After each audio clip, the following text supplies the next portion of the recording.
IMA Nizamabad and CREST and Sibla. Together we are conducting today continuous medical education.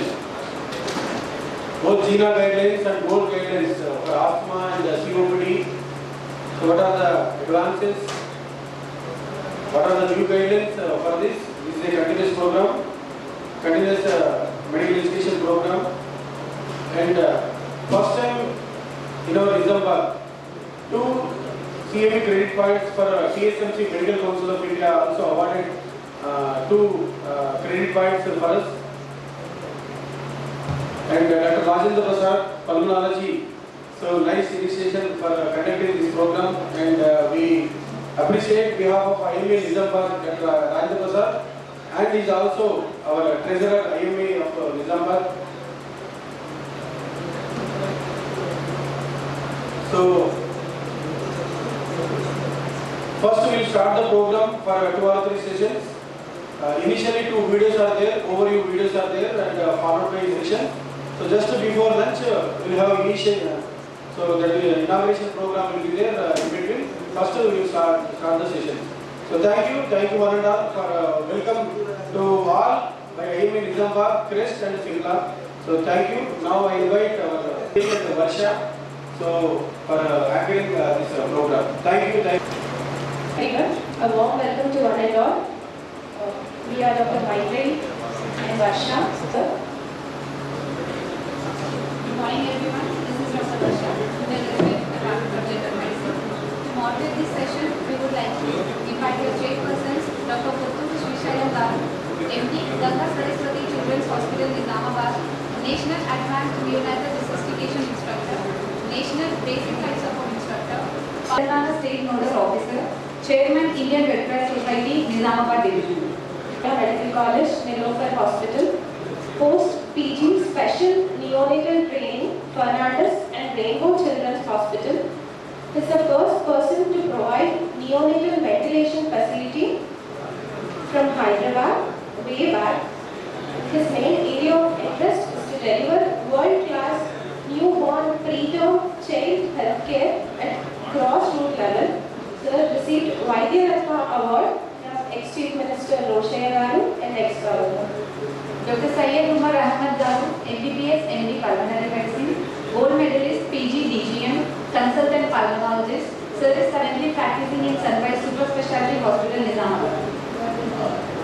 Chest Research Foundation of India, and Dr. Rajendra Prasad, who is the budding pulmonologist of Nizamabad, to take up such a task of conducting a program. It's a very tough one with little limited resources to conduct a program in such a scale. It's truly awesome, and I congratulate you all. And on behalf of Indian Medical Association, I congratulate the entire team. So I was to introduce Dr. Monica. Just a little bit of about her. She heads the training program of Chest Research Foundation at Pune. So what are the technical programs have been enrolled? It's all done by Dr. Monica. So I was to introduce Dr. Sandeep Salve. Because many of these programs have been attended. I think whoever have attended will never forget him, because he's such a nice gentleman, and even if you see the profile, the pic of his, a very smiling face, a very gentleman, and it's not that he has chosen a pic just for the sake of a DP, but he's in nature too very kind person. He's a very knowledgeable person, and one more important thing is that I think majority of the government programs are not focused on lungs and lung related problems. And thank such people who have taken up the initiative, and chest as such, lungs have found a great importance, and it is a very fact that majority of our cases in the OPD are all related to the respiratory problems. And we are seeing that there is great increase in the number of respiratory cases over the years. Dr. Sandeep Salve, once you go there and come back, I think definitely you have a thought of practicing pulmonology. Majority of the cases, even I am a pediatrician, I am seeing that there is a great rise of respiratory problems in children also. That might be due to attributed to the environmental factors, might be due to the pollution and the lifestyle. But we are seeing that there is a great demand for these subjects. So, little bit about Dr. Sandeep Salvi. He is the Director of Pulmocare Research and Education, that is Pure Foundation. He is the Founder Director of Chest Research Foundation, which is abbreviated as CRF, from 2002 to 2019. And is a member of Board of Director for GOLD, that is the Global Initiative of Obstructive Lung Disorders. Former Vice President, Indian Chest Society. He is the member of International Advisory Board, Lancet Respiratory Medicine. He is the Chair in Chronic Respiratory Diseases section, Global Burden of Disease in India. He is the member and also the steering committee on air pollution for the Department of Health and Ministry of Health and Family Welfare, Government of India. To his name, more than 200 publications of papers in peer-reviewed international journals. He is one of the top 1% global respiratory scientists for Standard University report. That's why. So the list is endless. Due to the lack of time, I cut short my introduction of Dr. Salvi. Anybody who gets an opportunity, please listen to. So with this, we go ahead further. To this refresher course on obstructive airways diseases. I'm Dr. Monica Barney, and I head the training programs division at Chest Research and Training Private Limited in Pune. Chest Research and Training Private Limited, or CREST, is an institute dedicated for obstructive airways diseases, both asthma and COPD, and we are ardently involved in the conduct of research and training programs. We're very happy to see so many of you join us here today for the ROAD program. The ROAD program is a mission to train more and more doctors and upgrade the knowledge and practices of more and more doctors in the field of obstructive airways diseases. Today we will cover all aspects of diagnosis of asthma and COPD and how we can diagnose these diseases by a good clinical history and clinical examination. We'll also cover the objective diagnostic tool, which is the spirometry and micrometer. We will cover all aspects of management of obstructive airways diseases, including the drugs that are required, the dosages, and how to select the right dosage for the various severity of patients of asthma and COPD. We will also cover the most important aspect of management of obstructive airways diseases, which is inhalation therapy, and help you communicate well with the patients and make the patients accept inhalation therapy and dispel all the myths that the patients have related to inhalation therapy. We'll also understand the correct technique of using the inhaler devices. At the end, we will also understand how we can convert your existing clinic into an obstructive airways disease clinic at the workstations. And I will request all of you to spend some time on the workstations to actually understand the technique of using the various devices, technique of performing peak flow meter and spirometry. I'm very grateful to all the faculty who have joined us here today for the ROAD program, and on behalf of Dr. Sandeep Salvi and CREST, I extend a warm welcome to all the faculty who have come here today. And we are very grateful to you for being a part of this mission and for helping share your knowledge, expertise and experience to upgrade the practices of the doctors in your region. So once again, a very warm welcome all the dear faculty. I'm sure with your guidance, all the delegates today here will find that it was a very important and useful decision that they have taken to come and join us here for the ROAD program. Once again, a very warm welcome to all of you, and I'm sure you will have an enriching journey throughout the day. Have a great ROAD program. Thank you very much. To this program. What I'm going to cover over the next 15 minutes or so is to share with you offer good quality care, whole objective of the refresher course on obstructive airways diseases. I was a part of the national lead for the Asthma Insights and Management Study, a very large international study that looked at how asthma is managed across different countries in the world. The Asia Pacific Asthma Insights and Management Survey was a separate component that included 9 countries in the Asia Pacific region. And you can see India in the middle of that. So India was a country that took part in this study. This study was done around 2014 and 2015. A very large study, 84,000 households were screened and around 400 asthmatics from across different parts of India were either interviewed face to face or on a telephone to understand what is their current status of asthma. What are the symptoms? Does it affect their routine day-to-day life? And what is the treatment that they receive? One of the things that came out very strongly in this study was the fact that, contrary to the traditional belief that allergens are the prime cause of asthma, we did not notice that in the Indian population. Asthmatics who reported triggers did not say that allergens were the most common cause. Say, for example, cat allergens, dog allergens, pollen grains.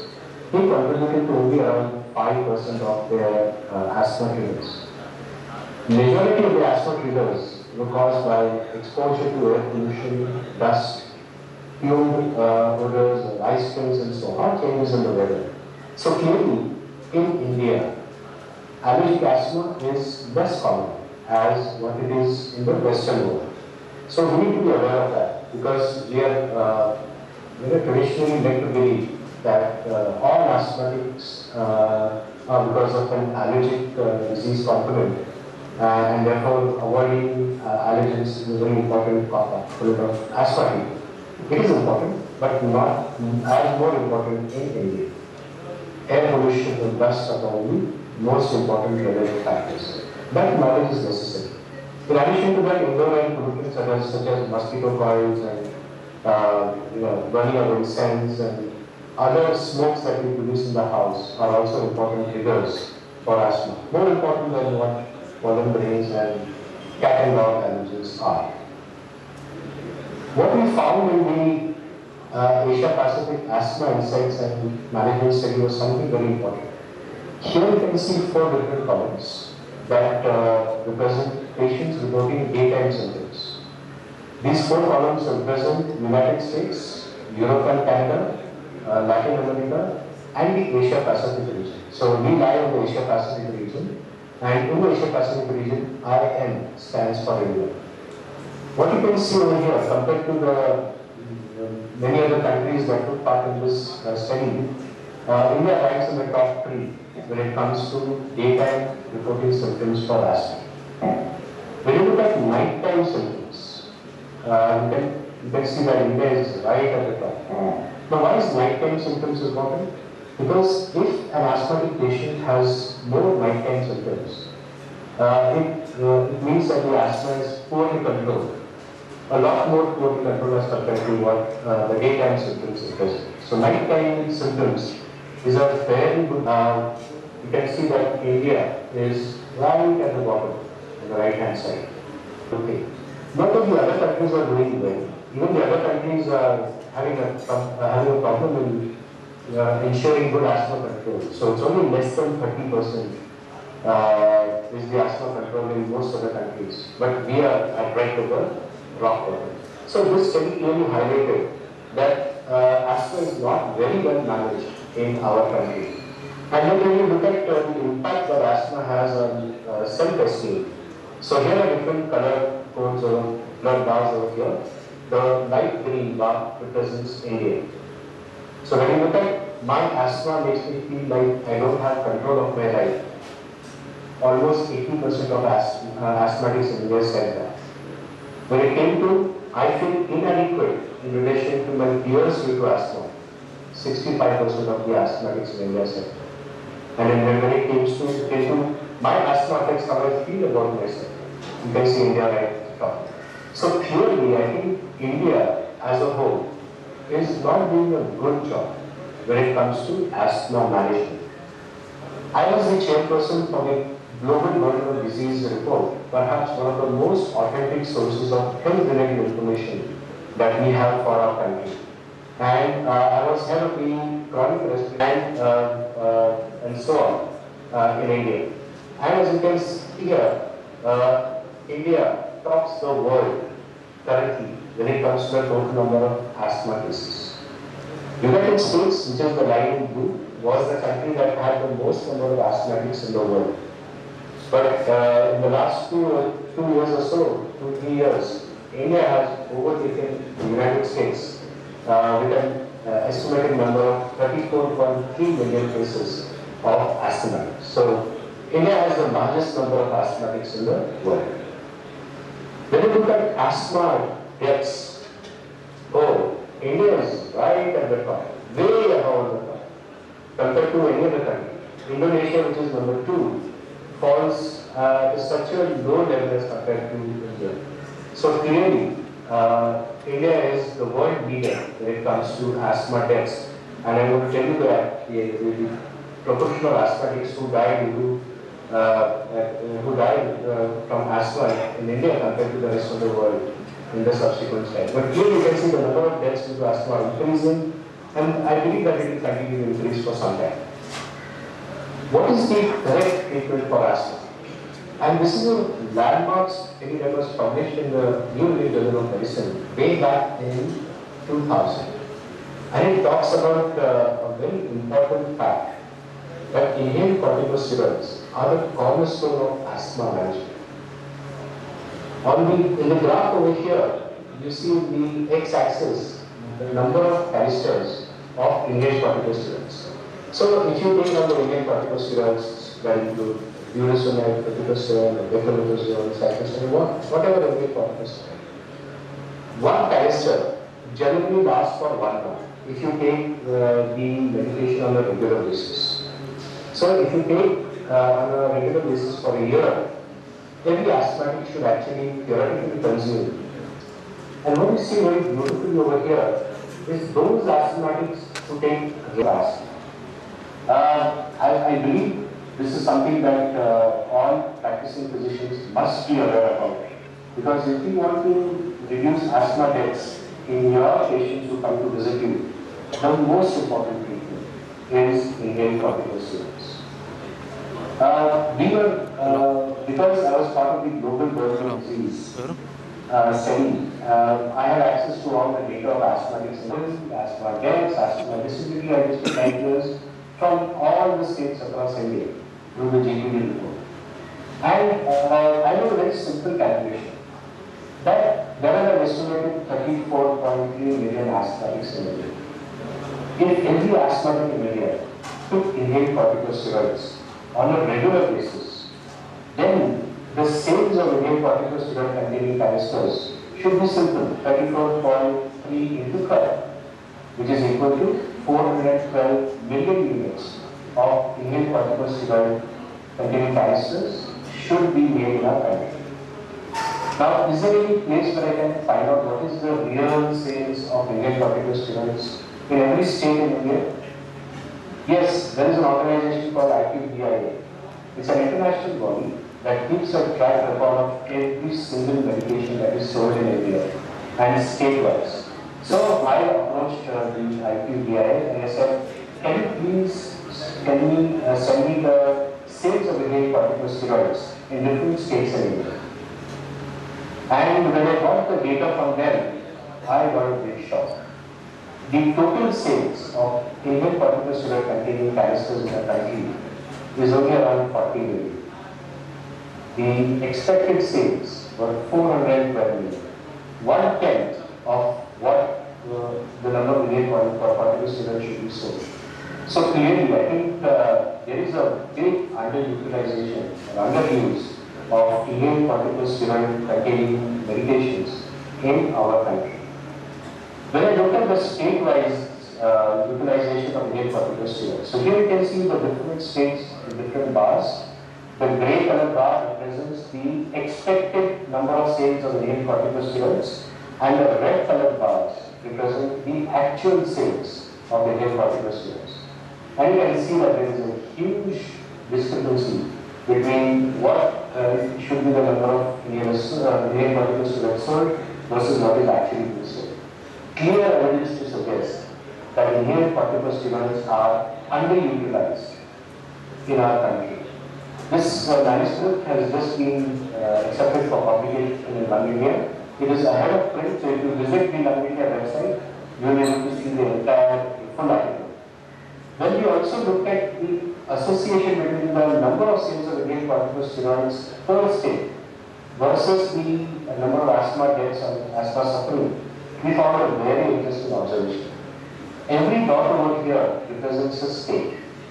And you can see that there are, on the left hand side, there are a lot of states where the proportion of ICS sales is low, only about 10%. When you go to the right hand side, which are the states that have better sales of inhaled corticosteroids, there's a very nice negative correlation between the sales of inhaled corticosteroids versus asthma deaths and asthma disability adjusted life years. What it means is that in those states where inhaled corticosteroids are not utilized, are not used in appropriate amounts, the asthma deaths are very high. In states where inhaled corticosteroid sales are high, the asthma deaths are low. And this I believe is a very concluding observation to show that underuse of inhaled corticosteroids is likely contributing to the increasing asthma deaths in our country. Now, what is the carry-home message for all of you? If you are a doctor who sees asthma patients, if you do not treat your asthma patients with inhaled corticosteroids, you are contributing to asthma deaths. Your patients will die because of their underlying asthma if you do not treat them with inhaled corticosteroids. If you treat your asthma patients with only oral medication or with inhaled bronchodilators only, they are worsening the situation by increasing asthma deaths. So that is the wrong treatment for asthma. Do doctors know how to use the inhaler devices like? And this was a study that we did in 2005 and 2006 in one of the medical colleges in Pune. So MBBS doctors were doing internship in MD medicine, MD respiratory medicine, MD pediatrics and so on. 400 of them. We showed them the pressurized liquid dose inhaler. Said, have you seen this device? And 99% said yes. Do you know what it is used for? And 95% said yes, I know what it is used for. Asthma and COPD. Good. Do you know how to use this device? 90% said yes, I know how to use this device. Can you please demonstrate to me how to use it? And when we looked at all the steps, all the steps were done correctly by these doctors, the result was absolutely surprising and shocking. Less than 1% of the doctors knew how to use the inhaler right. Despite the fact that 90% said yes, I know how to use it. But only 1% actually knew how to use it. The best were the postgraduate students of respiratory medicine. 9% knew how to use an inhaler right. Which means that 91% of the respiratory specialists also did not know how to use an inhaler right. Shameful, isn't it? But that's the real thing. What was more shocking was the fact that 50% of the asthmatic of the doctors believed that inhalers were addictive. My God. So if 50% of the doctors believe that inhalers are addictive, 99% of the doctors don't know how to use an inhaler device correctly. You can only imagine what will happen to real life. This was the case in 2005. We repeated the study in 2015, 16, decades later. And the bottom line was from 1%, it jumped to 2%. And from the 9% of respiratory postgraduate students, it jumped to 14%. Rest of the rest of the other doctors, 0% knew how to use a inhaler device correctly. Now that is a very sad state of affairs. Doctors do not know how to use an inhaler device correctly. If they do not know what are they going to tell the patients. And in the real life, I think more or less the same. We did a big study called the trial survey among doctors from different parts of India. And the bottom line is the same. even doctors who have been practicing for the last 20, 30 years, they have been writing prescriptions for inhaled medications for asthma. Many of them still do not know how to use the inhaler device correctly. It is important to learn that. One of the studies that we did a long time back was called as the Poseidon study, and that looked at the reasons for which a patient visits a doctor in India. You can see the start. The study was done all over India. 880 cities and towns that took part in the study. And on one day, the doctor kept a record of every single patient that the doctor saw in the clinic. Bottom line, 2 lakh, we give a data of 2,05,000 patients. Half of them visited a doctor for a respiratory problem. 25% visited the doctor for a digestive problem. And 12% of the patients visited the doctor for a circulatory problem, blood pressure. Half the patients visit a doctor in India do so for a respiratory problem. When we look at the diagnosis, the most common respiratory diagnosis that was made was asthma and COPD. Top 3 most common diagnoses that the doctor made in practice all over India. You know, an estimated 3.5 million cases of asthma and COPD are seen every day in India. That is how high the burden of asthma and COPD is. The annual graph, which is a graph that we generated for the Poseidon study, and the annual diagram actually shows the heaviest layers is settled at the bottom, the lighter layers they float on the top. The heaviest layer across the entire age range was respiratory disease, across the entire age range. So the way you see young children, you see young adults, old adults on the elderly, respiratory is the most common problem for which a patient visits a doctor in India. The global burden of disease for which I was a part of, which I told you before, clearly highlights that there is a very, very high burden of asthma and COPD in our country. Then we rank number 1 in the world for the number of asthma and the number of COPD cases, the suffering due to asthma and COPD, and the deaths that occur due to asthma and COPD. So clearly, I think we in India have a very sad state of affairs when it comes to our asthma and COPD population. And many of us would have argued that that's because India is a very populated country, therefore we have such a high number. Not true. Because even when you correct it for the total population, the number of asthma deaths that occur in our country are horrendous.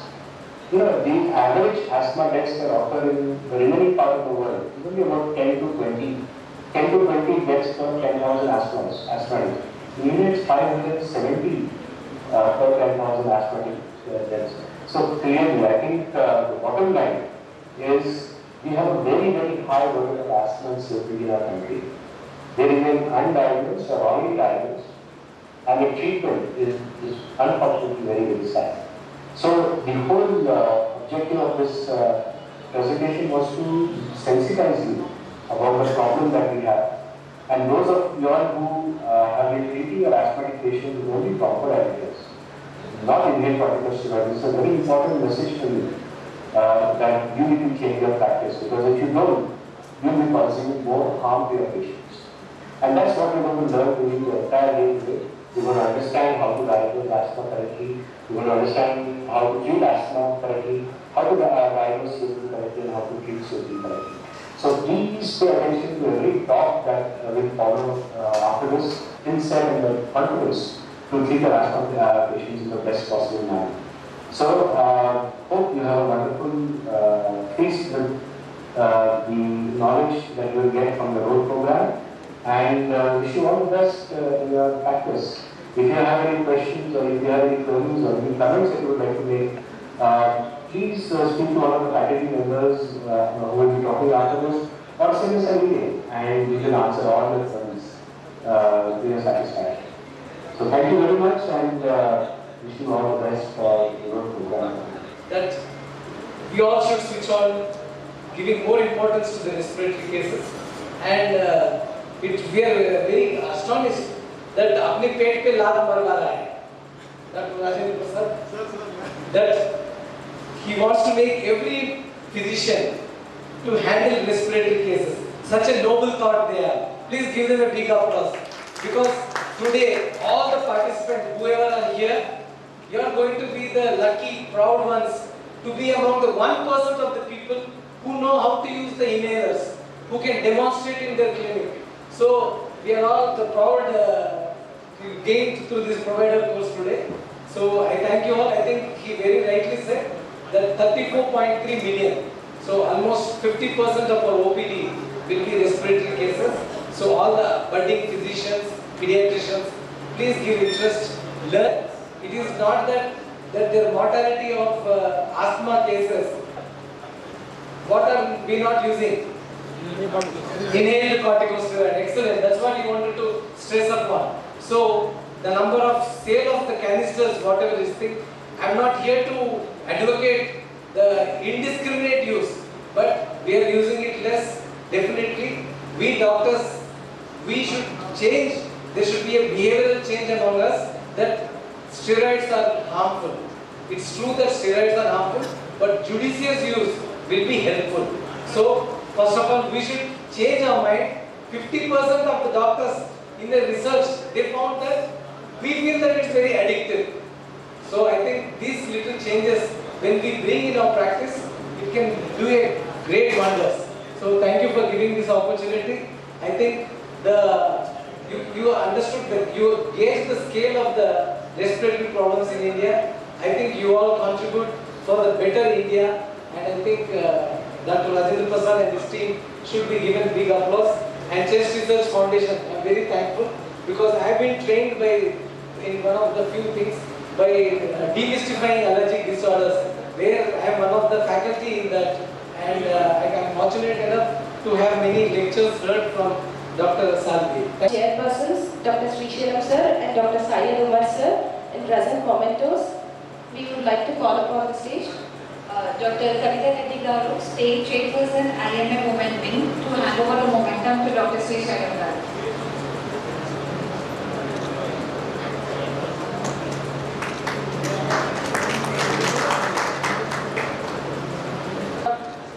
And it was very nice attending this morning session of the Crest Road. Rajendra for his innovative program which is being held in Nizamabad. And the first time we are getting CME points too.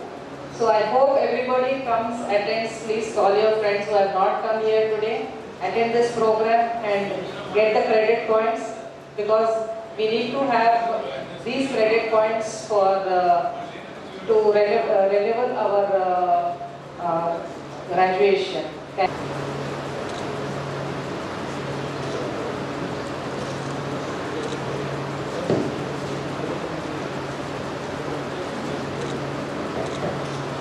Useful to the physicians and pulmonologists, but it is useful to ENT surgeons, pediatricians, general practitioners and everybody. So surprised to know that the steroid usage is not properly known to many of the doctors also. Hope this program, after seeing this during the program, but tomorrow onwards definitely those who have prescribed these steroid sprays for the asthmatics will see that it will be demonstrated properly to the patient in our consulting room itself. It's a very useful program for everybody. As an ENT surgeon also, we come across this giant asthma cases, nasal allergy, nasopharyngeal allergy, then going into asthmatic cases. Commonly we see in the pulmonologists like Rajeshwar and Rajendra Prasad, we have seen so many common cases, nasopharyngeal allergy, and they are having eye allergy, whatnot. So allergic diseases are very much seen in our practice. Thank you. The many phases of obstructive airway diseases in India by Dr. Bharat Toshniwal sir, and diagnostic dilemmas in obstructive airway diseases by Dr. Vijay Kumar Chennam Chetty sir. To moderate this session, We would like to invite our chairpersons, Dr. Jagalam Tirupati Rao Garu, MBBS, MD, General Medicine, General Physician, Professor of General Medicine, Government Medical College, Nizamabad, IMA Moderator, Nizamabad. sir, DNB physician, MBBS, working as a consultant physician since 25 years in Nizamabad, organized API State Council in Nizamabad 2018, Sir conducts regular CME at district level and serves field of interest in diabetes and hypertension. And Sir is a member of API Hospital, Rainbow. Good morning, everyone. First, thank Hnsa for giving me this opportunity to chair this important program. Shouldered all the responsibility for the fine conduction of this program. Over to the speaker. I have the honor to introduce today's speaker, Dr. Bharat Vaishnava. He is a consultant chest physician, Vaishnava Chest Hospital and Schwarz Chest Hospital, Nanded. He did MBBS from Nagpur, MD from India Medical College. He is a member of the European degree in adult respiratory medicine. He is a postgraduate diploma in HIV medicine in DIMA, Ahmedabad. He is a fellowship in international interventional pulmonology, Malaysia. He did certificate course in asthma, allergy asthma and immunology from BP Chest Institute, Delhi. He is a member of ICS, NCCP, ERS, ACCP, ICAI. He has to his credits many international national publications. He is invited as a speaker in many local, national and international conferences. Sir, over to you. The topic he is going to deliver is discovering the many phases of obstructive airway diseases in India. हमारे पेट पे लात मार रहे हैं, हम लात नहीं मार रहे हैं। 100 में से 50 पेशेंट जो किसी भी डॉक्टर के पास जाता है वो रेस्पिरेटरी प्रॉब्लम से जाता है। Sorry, I don't know Telugu, so I will be talking in Hindi and English only. So respiratory diseases are more common than we think, and they are very poorly managed than. So during the course of the day, I am a faculty for this program. We have done in Nanded, I have attended it. It is a very good program for physicians, chest physicians, and whoever wants to learn the basics of obstructive airway disease management. These are the two hospitals where I practice in Nanded. From the first talk, I think take home one thing you must have taken, that inhaled corticosteroid, if you are not giving to your patients of asthma, then you are doing more harm than good. I think we are in a similar bed. Nanded is what, 120 kilometers from here. Maximum of our patients are on salbutamol. They are taking only salbutamol, which is a reliever medication, because it is cheap. That is a practical issue. But you have to tell your patients that taking only salbutamol is going to harm his asthma in a long term rather than doing good. You have to make sure that in your first visit you tell the importance of an inhaled corticosteroid for asthma and a long-acting muscarinic agonist for a COPD. And how do you grade asthma and COPD? We will study in the subsequent, this lecture and subsequent lectures, the importance of spirometry. So, for this particular talk, the learning objectives are to look beyond the classic history and symptomatology that we have learnt in textbooks to make the diagnosis of asthma or a COPD. To understand that the importance of these different phenotypes, they are different. Their treatment is inhalers, but in a nutshell, if we go, asthma and COPD are brought to variants. Asthma is further classified as an intrinsic, that is a non-atopic, and an extrinsic atopic asthma, and COPD are the smoking related and non-smoking related COPDs. Coming to the first part, what's the extrinsic or atopic asthma is the typical clinical presentation of asthma, onset in younger age group in children and in young adults. The eosinophilic inflammation is high serum IgE levels. For pulmonologists or for physicians who are more interested into respiratory practice, I will try to point out that you should be doing a IgE level if you are suspecting a eosinophilic asthma in your patient. Make it a habit. It is not very costly. It is mainly genetically mediated. We will not go into much of the genetics of this, but what is important is asthma, eczema, allergic rhinitis and the allergic rhinitis complex, migraine. These are all subsets of allergic diseases, which I am sure each one of us sees one or the other day in their clinical practice. Hence, the importance to inquire about the presence of these tendencies is in the family, in not only the immediate but anyone who is genetically related. In my OPD or in my practice, I make sure if a patient suspected asthma comes to me, give 10 minutes at least in the first visit and ask about family histories. Ask if anyone in the family is having uncle, aunties, grandparents, maternal grandparents. Make sure you keep on digging and asking about the history. Somehow, somewhere, more some connections, and somehow the other they are related, or some distant cousin may be having, some auntie may be suffering from it. You have to ask the history in detail.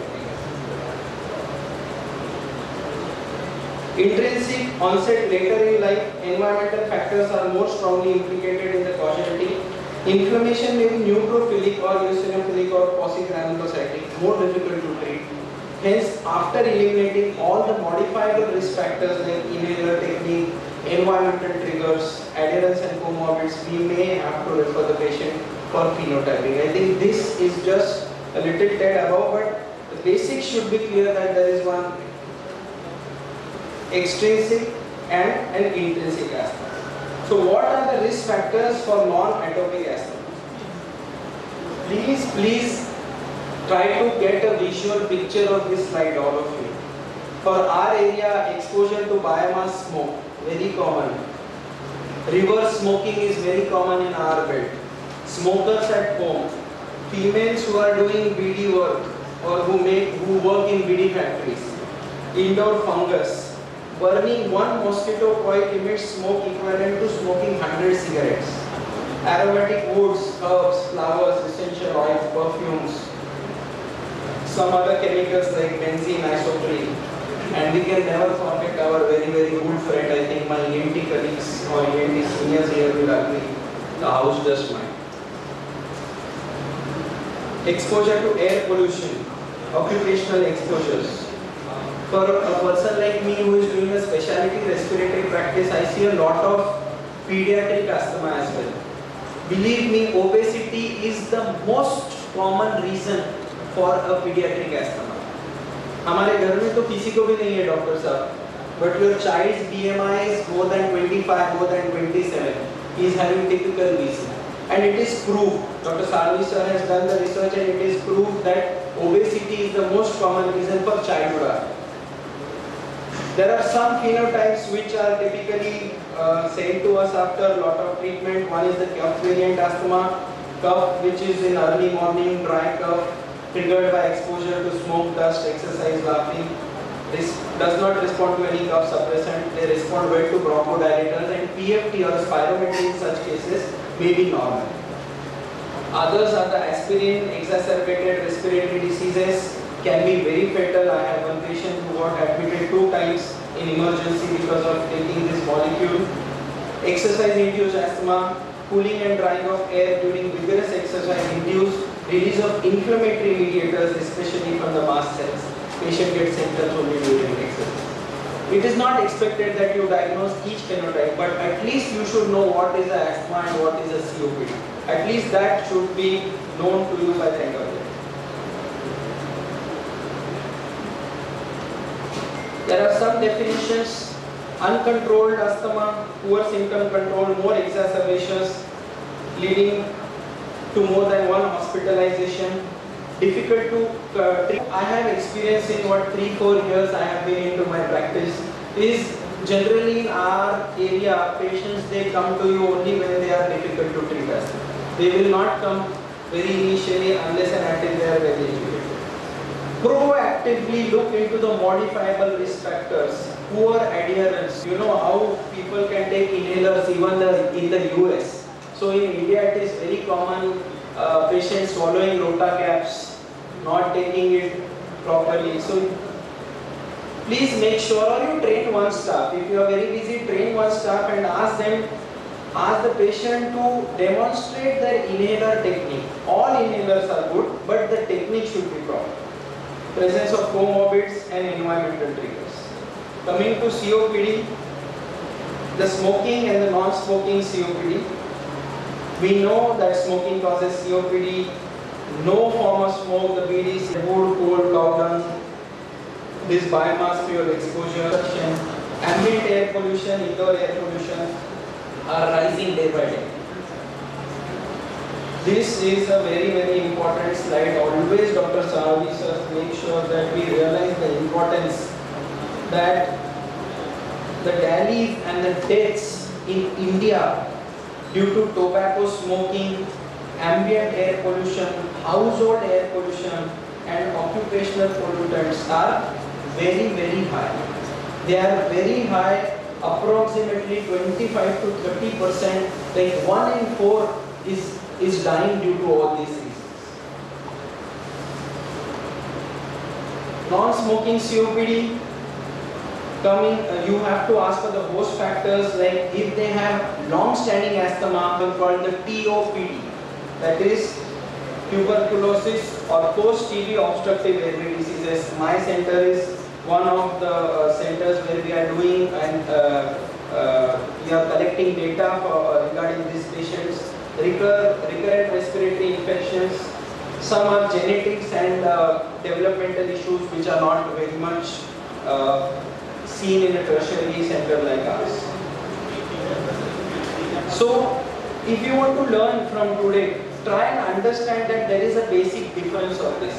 As we learned, one take-home point that inhalers are must.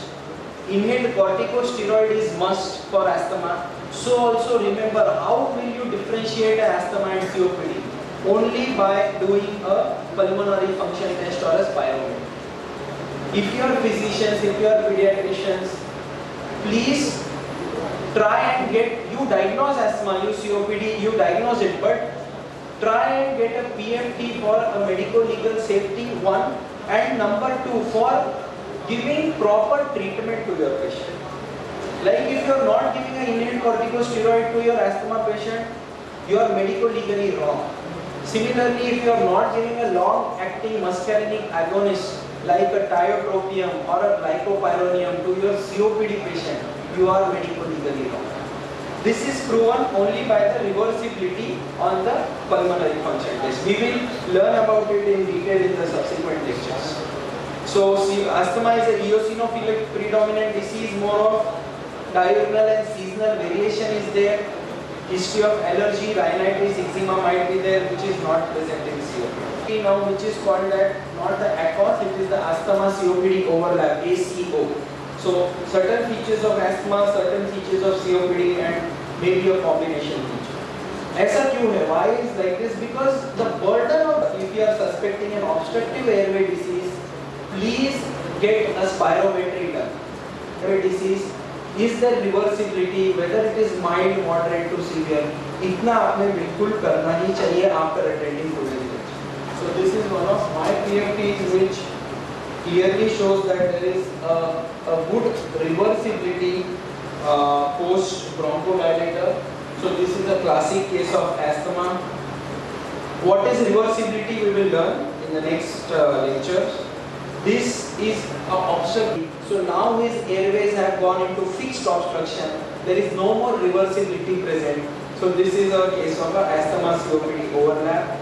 And this is a very classical case of a COPD, heavy smoker, smoking around 25 BDs per day for past 25-30 years.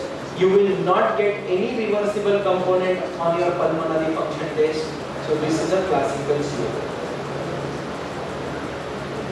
Coming to the last 5 minutes of my talk, there is a new concept. Now has breathlessness, refuses to quit smoking. We decided to perform a spirometry to show reduced FEV1 FVC so that we may motivate him to quit smoking. To call any patient as obstructive, like the pre-diabetes, pre-eclampsia, pre-cancers. In India, there are distinct phenotypes that are in this part from Nizamabad to I think Nanded. As I said, there is lot of reverse smoking. Smoking with the burning end in the geographical variation in India. It is such a huge country that we have to treat our patients by the where we practice accordingly. So it is important to keep these phenotypes in mind at the time of clinical evaluation. Asthma and COPD are two different subsets of airway diseases. PFT is a must for diagnosis of these diseases. Drug of muscarinic agonist. Variability is a major feature of asthma, differentiating it from COPD. Skin prick test. Now, the GINA guidelines also recommend authentic. It is either the intradermal or the skin prick test, which we do the subcute. Should be done in all patients of allergic rhinitis to prevent them from converting to asthma. There is a new guideline which mentions that every allergic rhinitis patient of yours, every allergic rhinitis patient who even if doesn't have wheezing, do a PFT.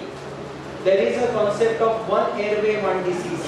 What starts from your nose will go to your lungs. So screen your allergic rhinitis patients initially only and try to prevent them from converting to asthma. Plan immunotherapy in house dust mite sensitive patients on the skin prick test and vaccinate all your asthma patients with influenza and asthma and COPD patients with influenza and pneumococcal vaccine. This is just I am a big fan of skin prick test, so this is one document. Seasonal symptoms, house dust mite was very much positive. Pre-treatment you can see we initiated her on sublingual immunotherapy for house dust mite and now she is doing very well. She is a BA student. Dinam Shetty sir, he is a senior consultant pulmonologist and therapeutic bronchoscopist, Apollo Health City, Hyderabad. He did MBBS from Sri Venkateswara Medical College and MD Pulmonary Medicine and critical care medicine, sleep medicine also, and he did pediatric sleep medicine also. He is working as a leading international pulmonologist and sleep disorder specialist with Apollo membership of various platforms and had presented many research articles in various international and national conferences. And so he was a speaker in many various international conferences also. And he had a passion in field of interventional pulmonology, education to face current challenges in maintaining normal respiratory health, which is really going to create an impact in all our lives by increasing the scientific knowledge and awareness about the obstructive airway disease. And at the end of the day, I'm sure you all go to home and clinics with significant take-home points and then make sure that your practices change significantly.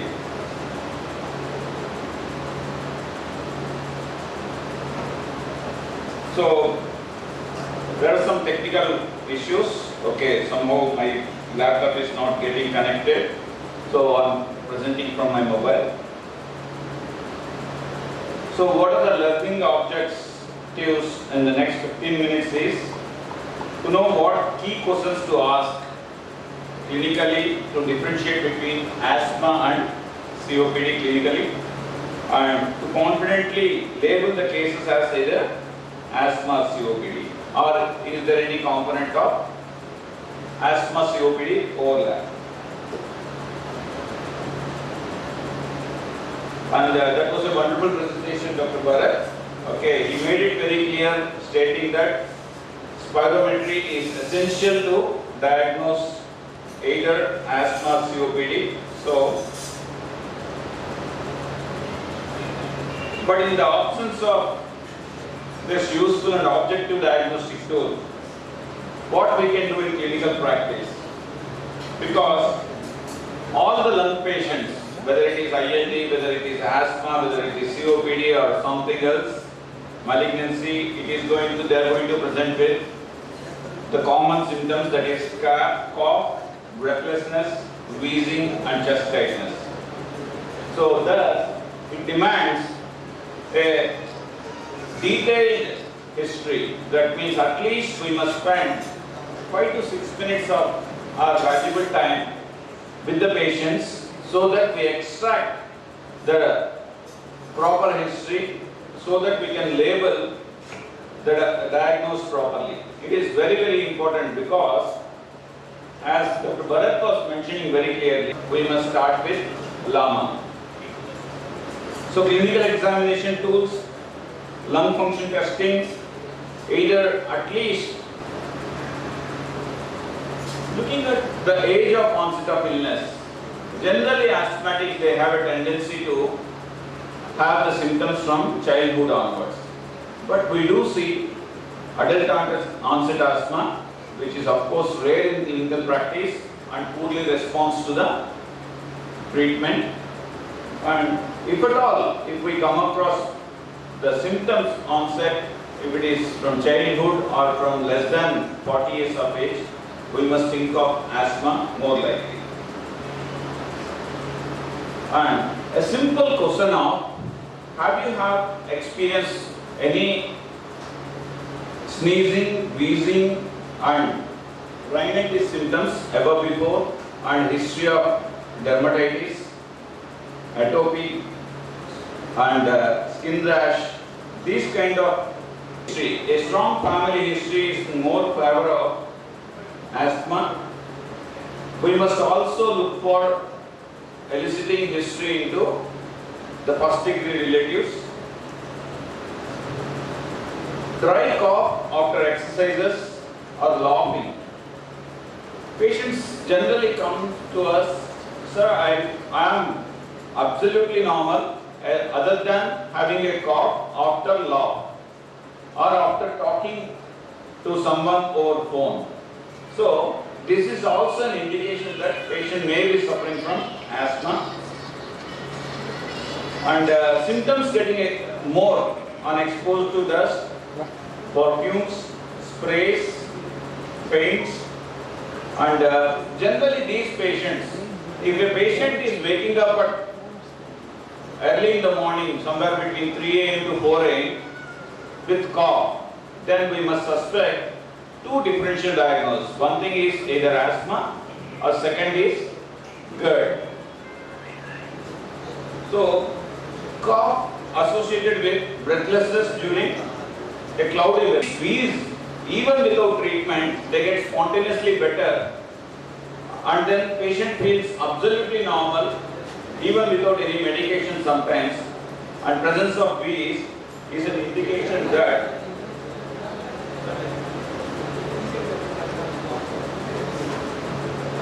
presence of wheeze is an indication of asthma, more in favor when compared to COPD. And environmental risk factors like exposure to pollen, damp walls, pets, dusty environments, and various occupations like painters. So this history is in favor will favor or diagnose more towards asthma. And we must always, because there is a silent epidemic that is some old people, they write unicorpazan left and right. What is the role of this unicorpazan? Unicorpazan quote, they just give for what is it that? I don't think so. That's the matter. Just mission should answer that. What is the chemical composition? I don't remember. But old prescribers No. You should have a documented evidence of tropical pulmonary eosinophilia, which clearly by clinical symptoms like presence like a tuberculosis, evening rise of temperature or midnight rise of temperature, midnight breathlessness, and chest X-ray showing the photo negative of cardiogenic pulmonary edema picture. So very classical picture. And if it is documented, then DEC. And of course, in India, what happens is there is nothing wrong in deworming the patient.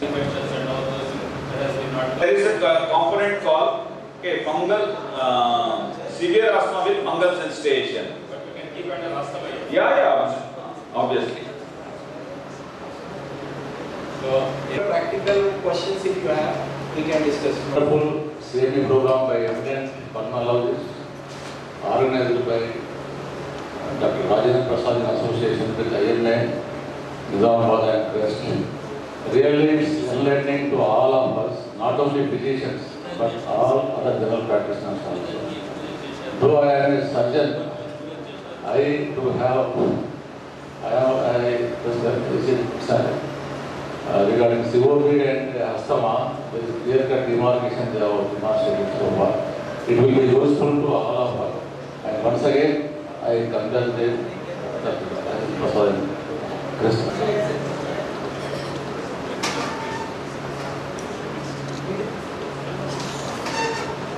CME program. Now, I would like to take it as a privilege and honor to introduce a very dynamic and dedicated, young, energetic speaker and the whole and soul organizer of today's program. Dr. Rajendra Prasad Bodula is an international pulmonologist and critical care and sleep medicine specialist. He is a certified allergy specialist. He is a gold medalist.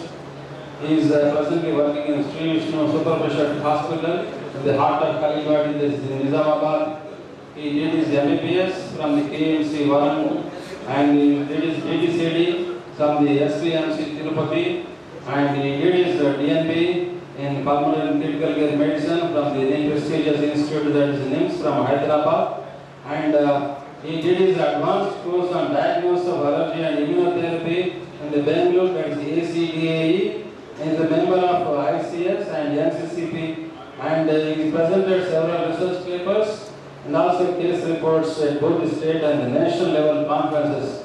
This is in brief about this today's speaker, Dr.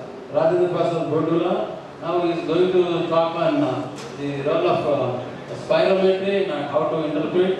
The spirometry, as we all know, is the gold standard of diagnostic investigation in the asthma and COPD. That's why that emphasizes the importance of knowing about the spirometry and how to interpret. The spirometry is not that any easy investigative process, just as we do ECG or EEG in our clinical setups. It's a very difficult diagnosis testing unless the patient cooperates and the investigator has the patience to do the spirometry. We are going to go in a wrong way and interpretation also in a wrong way. So all this with all the analysis, one should have a lot of patience and also interpretation also very difficult unless we have automated interpretation. Now our speaker Dr. Rajendra Prasad is going to clarify on all those issues. I think he will do justice in a simple and in a clear manner. This I am going to hand over the session to Dr. Spirometry, as you said, sir, I am going to touch the basics of spirometry. The very much basics, how to, when a report is handed over to our hands, how we have to see, what we have to see, and how the graphs look like. And based on the graphs, whether we can draw any information, and by looking at the parameters, what we have to see specifically in a spirometry report, and how we can make a diagnosis. Because nowadays it is technology is changing and many things are coming, like even implant oscillometry is also come, because spirometry can be done in children of more than 6 years of age, cannot be done in the children. So for those things to address, impulse oscillometry has also come. So for everything we have to update ourselves, so we have to know what is there, how to diagnose, because in the since morning our speakers and even Sandeep Sandhu is speaking that the burden of diseases are increasing, like obstructive diseases, asthma and COPD, they are increasing like anything. And COPD, the deaths are also increasing. It has become the second most common killer all over the world. And asthma is adding to 46% of the global burden of deaths. So to address these are things, we have to make a proper diagnosis of these obstructive airway diseases. Because there is a famous saying, like all that wheezes is not asthma. In children specifically, patients, they may come with a wheeze. Every time we see, they may have symptoms like cough, sputum, and when we do spirometry, because we don't have the spirometry, we cannot do in them. When we auscultate, wheeze will be there. So we think it is asthma, but sometimes it can be a foreign body. So we have to see such things. And viral infections are the most common cause of wheeze in children. So for all these things, if you want to make a proper diagnosis, pulmonary function tests are important, and among them spirometry is the basic instrument that is available everywhere. So we should know something about the spirometry. So now we all know that spirometry is the gold standard diagnostic test for asthma and COPD. But as we discussed, it is very much underutilized. And one of the main objectives of this road program is to make you understand that spirometry is easy to perform and interpret, and it adds tremendous value in making a diagnosis and management of asthma and COPD. By the end of this talk, you will realize it. Can anyone? There are many parameters we have to look, but you have mastered it, so you can make a diagnosis of MI just in few seconds. And I hope that you will also make a diagnosis of this graph also. In anyone, make a diagnosis of it 60%. And FE1 is 43 and FEC is 58. So it could be mixed. Yes, sir. So actually there is no reversibility. This is COPD. And FE1 by FEC post-bronchial also it is less. So we will see how we will make a diagnosis of asthma and COPD just by looking at the graphs and looking at the parameters. In my couple of slides, I will show you how to make this diagnosis. Should be like ECG. Yes, it should be like ECG, sir. It is easier than ECG. Yeah. So to start with, let me take you through the basics of the lung and the principles of spirometry. Lung is such a beautiful organ. See, it is like, you can see, it is like reverse of a tree. When you reverse it, we take oxygen and we exhale carbon dioxide. And trees take carbon dioxide and they give oxygen to us. And every person takes 10,000 liters of air every day. We can't believe this. But we take 10,000 liters of air every day. And a person, if he is sitting idle, not doing any work, he takes 500 liters of oxygen every day. And if a person with moderate activity, he takes around 1,000 liters of oxygen every day. Person who do strenuous work, he requires 1,500 liters of oxygen every day. And our body's energy, we eat food, we take liquids, and we take oxygen. 90% of the body's energy is made by oxygen only. It's a simple biochemistry. We know that in the presence of oxygen, from glucose, we get 36 ATP. If oxygen is not there, we get only 2 ATPs. So if there is no oxygen in the body, definitely energy is not produced. So 90% of the body's energy is produced by oxygen itself. And we excrete 350 liters of carbon dioxide. To carry out such beautiful function, we need patent airways and functioning alveoli, and a smooth diffusion should be there, so that we can inhale oxygen and exhale carbon dioxide. But obstructive airway diseases are one of the most common diagnoses that a doctor makes in his clinical practice every day. And to diagnose such condition, we need spirometry. Before we go further into spirometry, it is important to understand principles of spirometry. The principles of spirometry is very easy to understand. Just like in the figure, if I give you two straws, one straw with a wider lumen and another straw with a narrow lumen, and if I ask you to take a deep breath as much as possible and ask you to exhale out hard and fast at a time, through which straw we empty our lungs faster? Obviously, through the straw with a wider lumen, right? We can easily empty our lungs with a wider lumen, but with a narrow lumen, we cannot empty our lungs faster. It will be very slow. And if we add time component, definitely we can see that it might take around 4 to 5 seconds to empty the lungs. This is the principle of spirometry. Because in narrow lumen, there is more resistance. This resistance is identified with the spirometry. And if I show these things in the form of an animation, and let us assume that our alveoli are composite together like this, and airway, and this is the animation of a person with normal patent airways and alveoli. And in the same way, like in the previous, as I showed in the previous slide, the wider lumen and narrow airways. If I ask this person to exhale out, I want you to observe how the lungs are being emptied. This is what is seen in a normal person.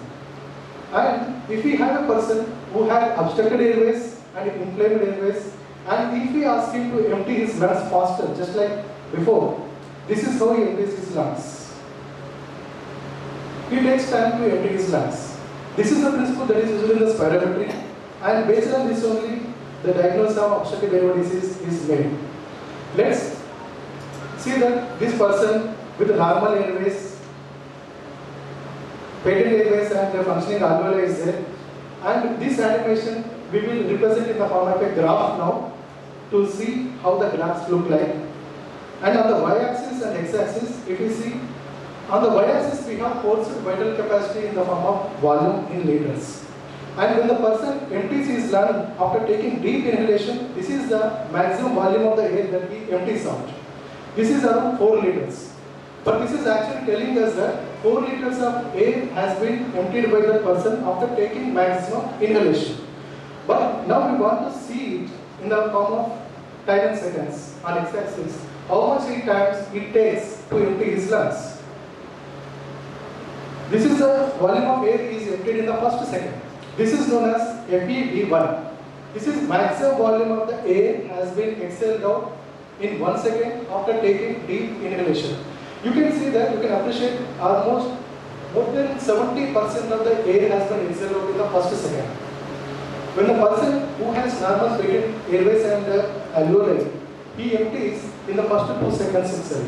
In the second second, you can see that maximum volume of the air has been exhaled out. So, when we see in the 3rd second, see 4th second, 5th second and 6th second, no further air is left out. Almost a plateau has been reached after 3rd second.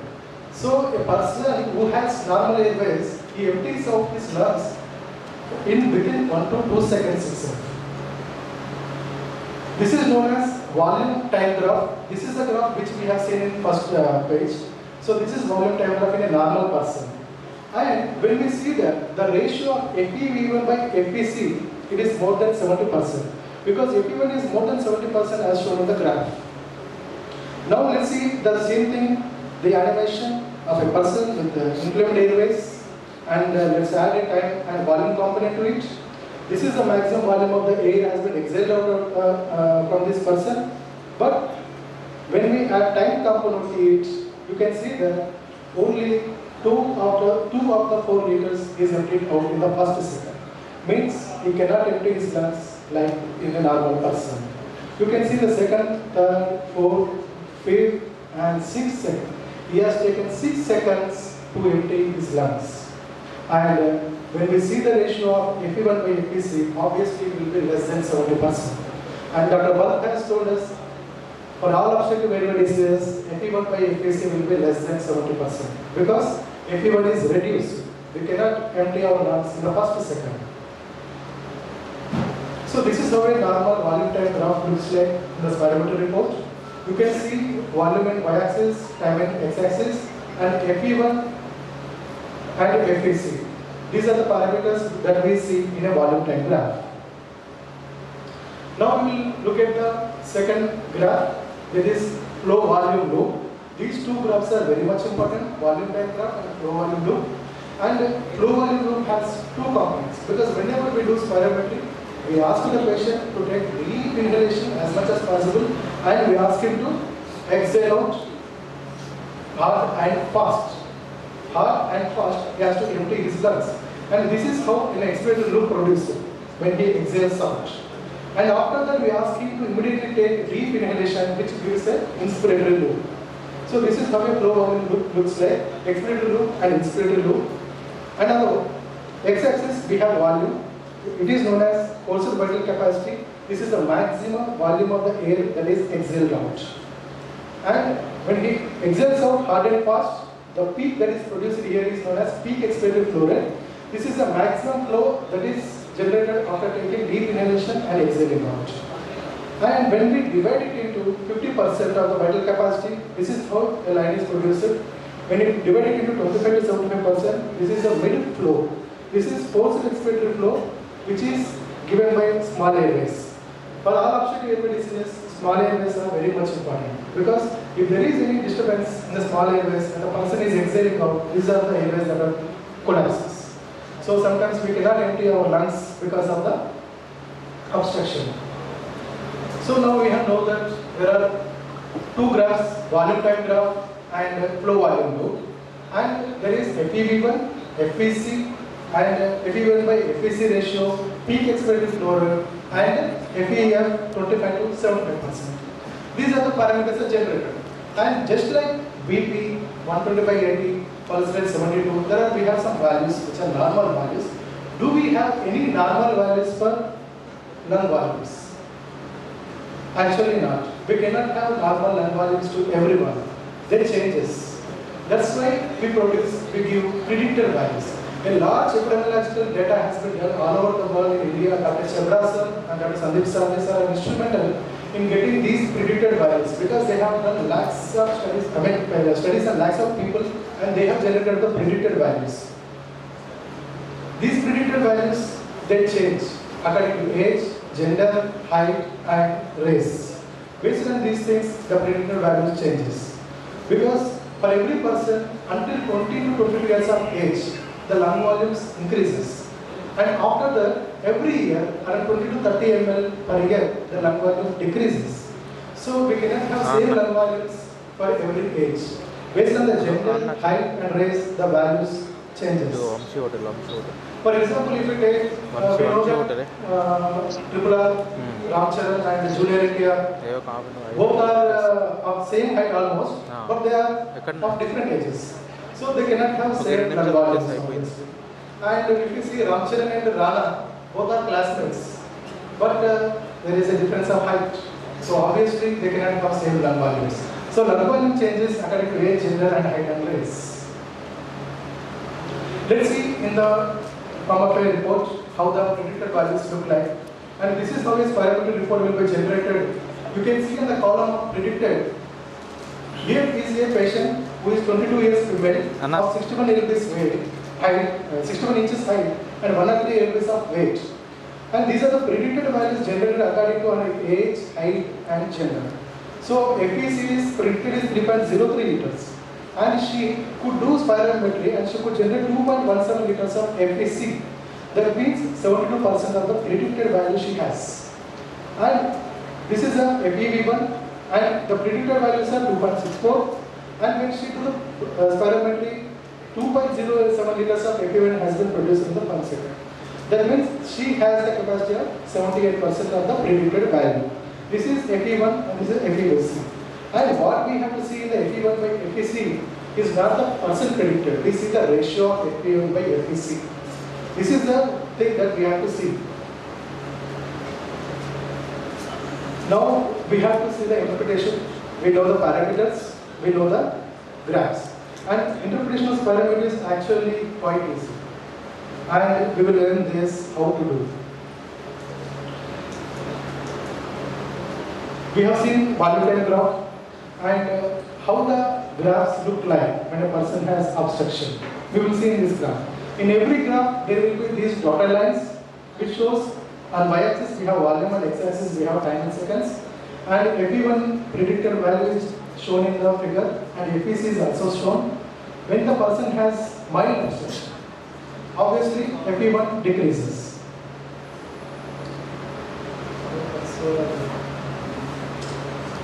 So FE1 will be decreased, but you can see that he could manage to get the FEC after 5 seconds.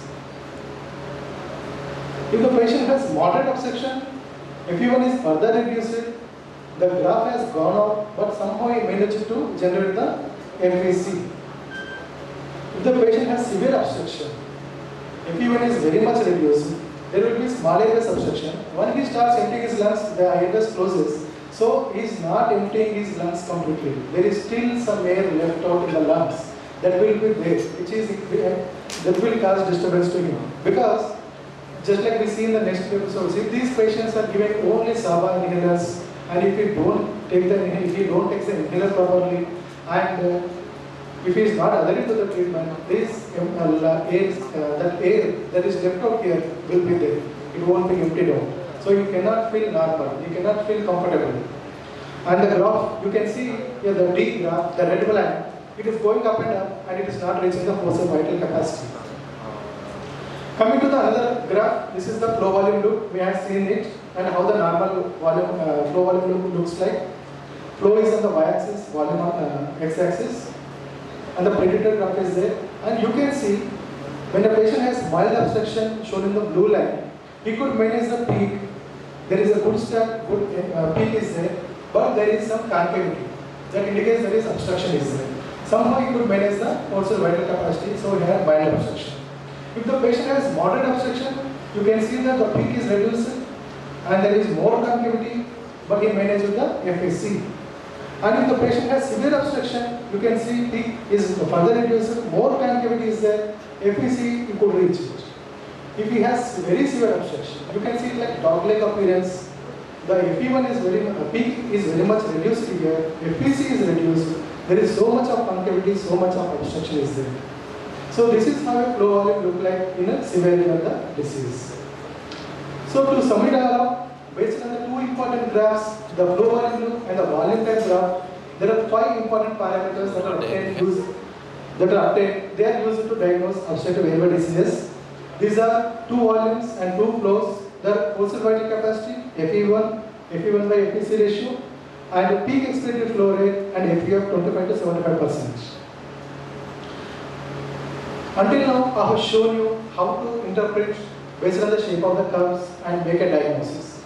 But to make a formal diagnosis of numbers, we need an algorithm. Based on this algorithm, you can categorize your patients into normal, restrictive lung disease, obstructive airway disease with mild or moderate obstruction, and mixed defect. That means the patient has obstructive airway disease as well as restrictive lung disease. This can be seen when a patient has COPD plus bronchiectasis. It can be seen. And in ILD and obstructive airway disease, we can see mixed defect. And if the patient has severe obstruction, as is shown in the previous slide, in those patients also, we can make a diagnosis. And how to come to this conclusion, how to achieve these categories, I will show you. We need only 2 parameters, FE1 by FEC and FEC percentage. Based on these 2 parameters only, we can categorize these patients into certain diagnoses. Let's see FE1 by FEC. If FE1 by FEC is more than 70%, we have seen that it is normal. So when a patient has FE1 by FEC percentage more than 70%, that means he has normal spirometry. And if he has FEC percentage more than 80%, it is completely normal. Right? If FE1 by FEC is more than 70% and if FEC is less than 80%, it is restrictive lung disease. And if the patient has less than 70% of FE1 by FEC, it is obstructive airway disease. In obstructive airway disease, then we have to see the FEC percentage. If it is more than 80%, it is mild or moderate obstruction. And if it is less than 80%, then it is either mixed defect or severe obstruction. In the previous graph, we have seen that FEC is also reduced in severe obstruction. So in the severe obstruction, we will have less than 80% of the FEC. So this we have discussed it. If a patient has FE1 by FEC less than 70%, it is obstructive airway disease. But we don't know whether it is asthma or COPD. Further, we have to do post-bronchodilator test. And to do this, we give short-acting beta-2 agonist or iptacopan bromide 2 to 4 drops, either inhaled solubility 400 micrograms or iptacopan 40 micrograms. After giving that, after 15 to 20 minutes, we do spirometry again. And if post-bronchodilator FE1 by FEC is more than 70%, it is asthma. And if it is less than 70%, it is COPD. And for children, there are different guidelines, NICE guidelines and GINA guidelines. NICE says less than 0.7. Previously, GINA used to say less than 0.9% or 90%. But they have somehow came to an agreement and now it is given as 0.85. So if FE1 by FEC ratio is less than 85%, we will make a diagnosis of obstructive airway disease in children. Now we know what is asthma and COPD. After that, we have to know what is the severity of the disease. To know the severity of the disease, obviously, we have to do the post-bronchodilator reversibility test. For asthma, there will be increase in the FE1 by more than 12% and more than 200 ml. These 2 things should be there to make a formal diagnosis of asthma, because it may land up in echoes also. There will be open lung syndrome also. So we have to see that post-bronchodilator FE1 by FEC is more than 12% and more than 200 ml. If it is there, it is asthma. And for children, we see only 12%. More than 12% post-bronchodilator FE1 reversibility present means there is asthma. After knowing that, we have to see the severity of the disease. So to categorize into mild, moderate and severe, it is very simple. We follow 60-80 rule in asthma. If FE1 predicted is more than 80%, it is mild obstruction. 60 to 80% it is moderate obstruction, less than 60% is severe obstruction. For COPD, we follow 30-50-80 rule. It is more than 80% mild, 50 to 80 is moderate, 30 to 50 is severe, and less than 30 is very severe. So this is how we interpret the spirometry report, and when a spirometry graph is handed over, you have to look at the graphs, see whether there is obstruction or not. Volume time graph, low volume group. Volume time graph, see how the graph is, whether it is going up or whether it is the FE1 is achieved in the first 2 seconds, 3 seconds or not. And when low volume group is there, see how the peak is there any concavity or it's a straight slope, and whether the FPC is achieved or not based on the predicted graph. Based on that, we can make a diagnosis of obstructive airway disease. So now we have seen the algorithm also, FE1 by FPC ratio, FPC, and looking at the graphs and looking at the parameters, we can make a diagnosis. Now I want you to look at this graph and I want you all to make a diagnosis looking at the graph. I am sure that you will make a diagnosis. You can see the dotted lines, they are the predictor lines, I will explain. And the red line is the pre-bronchodilator test and the blue line is the post-bronchodilator test.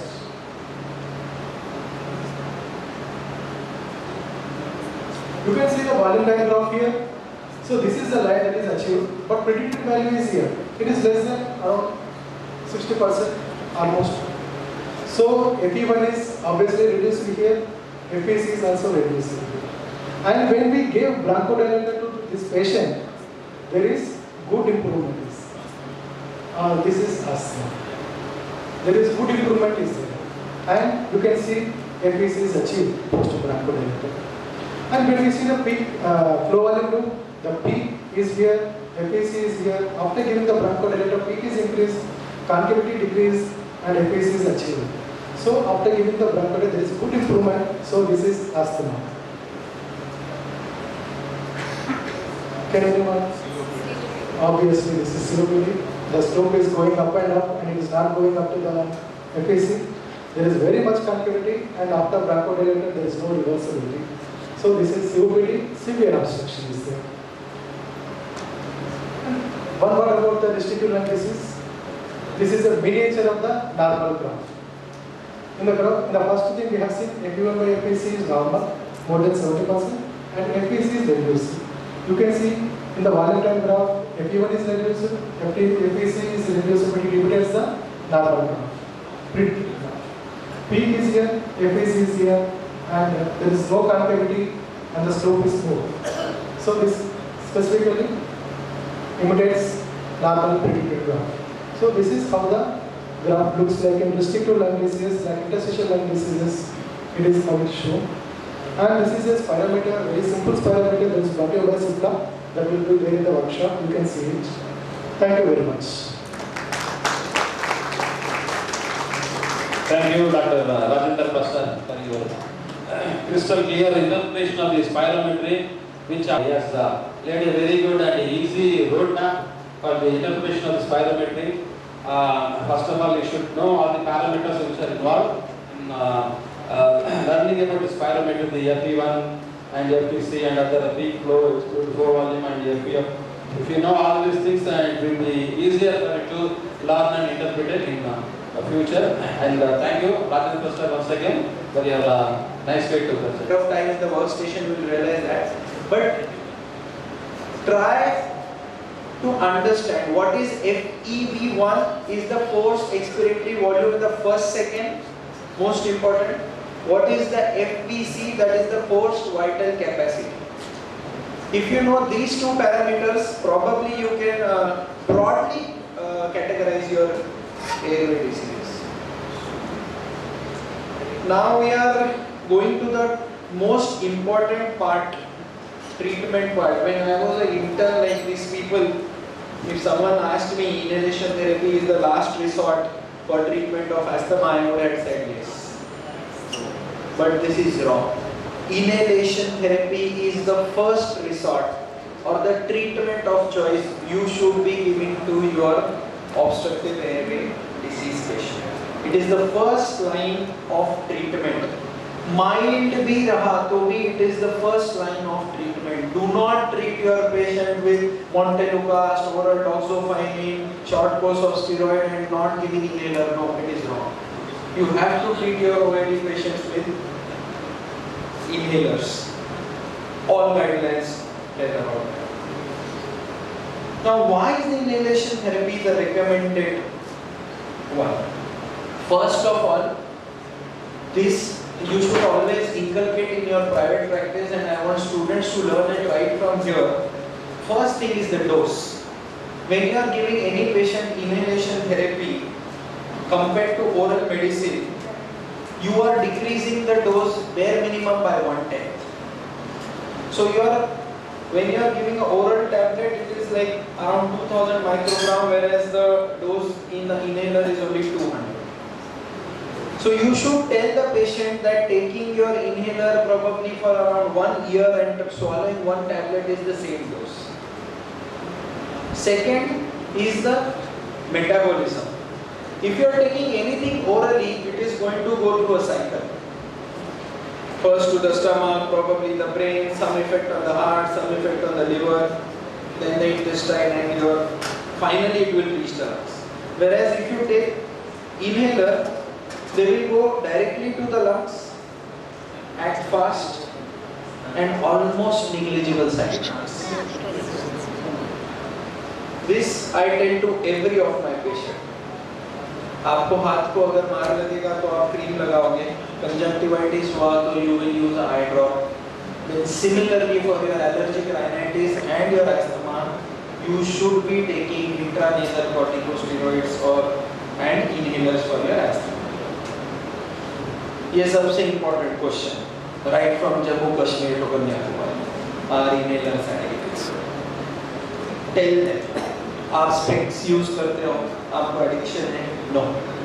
You brush your teeth. Do you are addicted to that? No. It is a necessity. The thing which is not going to your brain is not causing addiction. So it is not like alcohol or cigarette that it will cause addiction. This is a necessity. If in your first visit, if you make sure you tell these points, probably your compliance will be good, your patient's compliance, and he will bring you 10 more patients. But these are 3-4 things you have to tell. Very, very clear. So this is inhalers. So these are the various type of inhalers which are available right now in the market. The PMDIs, pressurized meter dose, the DPIs, the breath actuated ones, the new recent ones which are very, very good, and the nebulizers. PMDI. Then I have one.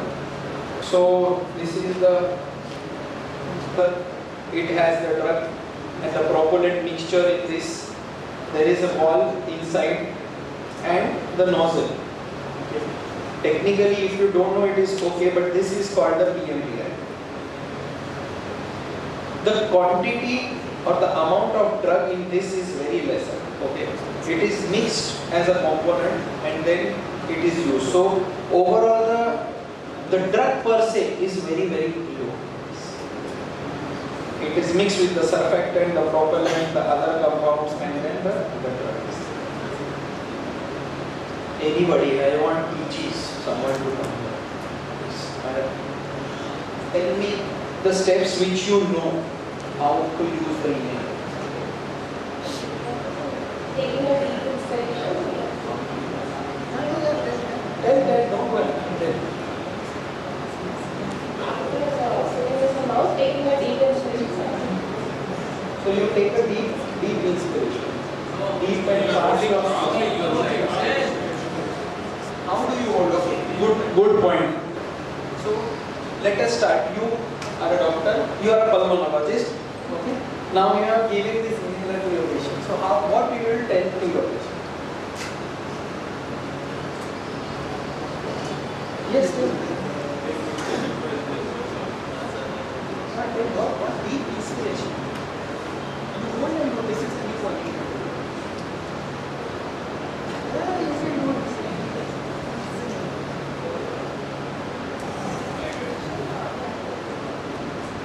After deep inspiration, you have to breathe. or after exhalation? And how much time will you take the exhalation? Only once? I'm glad that you tried it. See the first, you please appreciate right? So the first thing when you use a MDI is priming. I think, Why do we do, what is priming? First is you shake your inhaler. You shake this because as we showed, there are multiple things in this. You want it to be a uniform. And then you prime. You prime the inhaler. Priming is very important when you are using a pressurized meter dose inhaler. Priming is spraying it in the air and having a uniform mixture. It's only for the first Full vital capacity to take the drug inside. What should be the breathing pattern? Basic difference in all these kinds of inhalers is only the breathing pattern.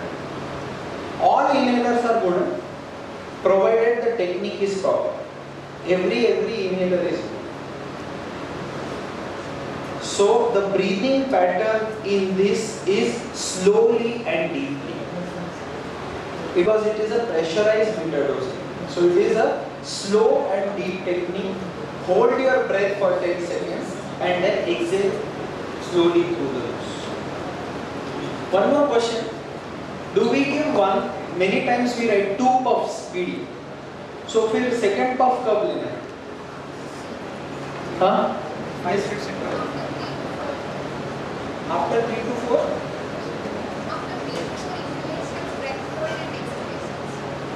That you complete 1 puff. So 5 minutes interval.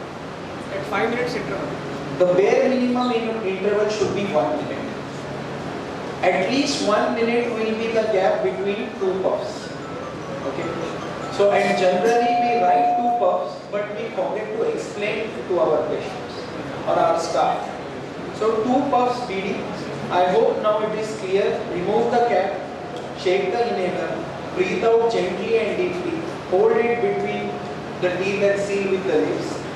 Press the canister. Slowly and deeply you inspire when you are using a pressurized meter dose inhaler per se without a spacer.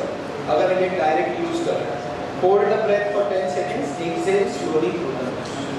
Is holding the breath for 10 seconds mandatory or as long as comfortable? Bare minimum 10 seconds. आप 10 बोलोगे तो मतलब if you tell 1 minute, patients will not hold it. 10 is the bare minimum you should have. So now this PMDIs, we are in almost all companies, this number, it doesn't go down one by one, okay? It goes down by 20. It starts with 120 and जब 100 होगा, when you have used it for 10 days, then it will go to 100. Then it will go to 80, that way. So when the number is 40, there will be a green come red zone. That is the time the patient should be told that he has to purchase a new one. बहुत बार patient शुरू के 5-6 दिन में आता है sir इसमें number ही कम नहीं हो रहा है शायद ये मशीन खराब है. So tell them initially that this will go down in a count of 20. What are the disadvantages? Before I telling you, if anyone will tell it, I will be very happy. What are within it? No coordination problem as side effects, and see what is written in red. It is proven worldwide that a PMDI with a spacer is nebulizer. So this is the spacer. Maximum spacers for children you use the mask. Maximum spacers they come with a valve nowadays, and any company spacer will get attached. Any company MDI will get attached to any company spacer, at least maximum of them. This will solve your synchronization problem and the side effect profile in your mouth. So this is very, very good, especially in your children, as Dr. Rajendra said, for youngsters and age-old people. This is very good.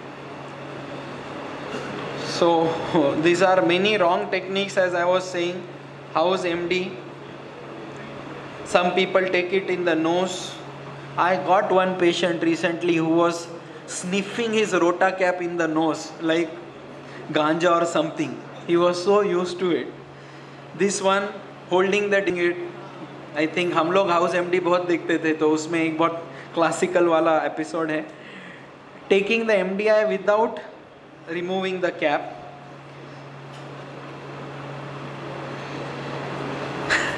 Using it like a body spray. This seems funny, but believe me, if you ask your patient now, you are bound to find out such cases. Holding the device only with the lips and not making a seal over it, and then the drug going haywire. And as madam was trying to say, holding it, we can use it only once. Now it gets locked. Second time nahi hoga. Only once we can use it, then it gets locked. You have to use it this way only. Then only you can use it. If you are using it this way, only once you can puff, then automatically it gets locked. Okay.